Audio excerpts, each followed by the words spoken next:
இப்போ உதயநிதி இளைஞரணி ஃபங்க்ஷன் வச்சிருந்தாங்க, சிவகங்கையிலே இங்க வச்சிருந்தாங்க மேடம். நான் ரொம்ப பார்க்க மாட்டேன், பட் அங்க ஒருத்தங்க இறந்து போனாங்க. அது யாருக்காவது பிரஸ் மீடியால வந்துச்சா மேடம்? 2 பேர். ஏன் மீடியால ஏன் பெருசா போடலீங்க? ஏன் நீங்க கேட்கல? இப்ப கோயம்புத்தூர்ல ஒருத்தங்க இறந்து போனாங்க, ஏன் அது உங்களுக்கு பெருசா தெரியல? திமுக காரன் வந்து ஒரு 2 வயது குழந்தை, எத்தனை வயது குழந்தை? என் பிள்ளை, அது பிறந்து ஒரு 12 மாதம் 24 மாதம் தான், 2 வயதுக்கு. அதான மேடம்? 24 மாத குழந்தைய ஒருத்தன் கற்பழிச்சு இந்த மாதிரி கொண்டிருக்கான். இதுக்கு ஏன் யாரும் வந்து பதில் கொடுக்கல, குரல் கொடுக்கல?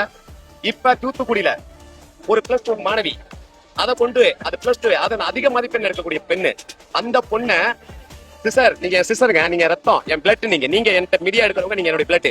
உங்களுக்கு ஒண்ணுனா என் இதயம் துடிக்குமா துடிக்காத மேடம்? அப்போ உங்களுக்கு ஒண்ணு நடக்கிறத அந்த இடத்துல நான் பார்க்க முடியாதுல்ல. அந்த புள்ள என்ன பண்ணுச்சு? அப்ப அந்த அளவுக்கு நீங்க ஆட்சியை நடத்திட்டு நீங்க என்ன வேணா சொல்றீங்க. நாங்க கேட்கறதெல்லாம் காதுல வாங்கிட்டு, நான் கேட்கறவன் கேனப்பையில இருந்தா கேப்பையில நெய் வடியுமா, எப்படி பழமொழி சொல்லிருக்காங்க? கேட்கறவன் கேனப்பையில இருந்தா கேப்பையிலையும் நெய் வடியுமா அப்படின்னு பழமொழி சொல்லிருக்காங்க.